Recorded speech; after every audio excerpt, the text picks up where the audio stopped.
Ус хийстгийн хүрхрээ.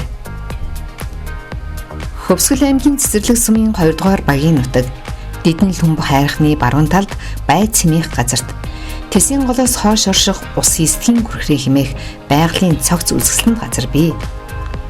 Ус хийстгийн хүрхрээ сумын зүгээс баруун хойд зүгт 16 км-ийн зайд оршдог бөгөөд хүрхрээний урсц нь хүнд харагдах байдал нь 14 м-ийн өндрөөс уналттай ирдэг бол уулын орой дээрээ шат дараалсан 2 газар хүрхрээний их нь нэг ил гарч нэг нуугдсан байдлаар урссаар инхүү харагддаг байна. Хүрхрээний нэр нь энэ хүрхрээний онцлогийг тусгасан байдаг.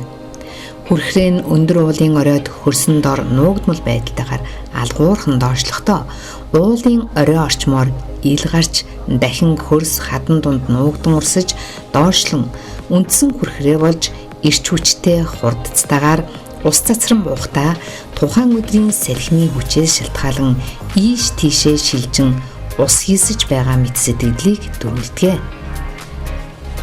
Хүрхрээнээс ус нилээд цацран ойрхон зайд борооны ус мэт тал тийшээ шүршдэг.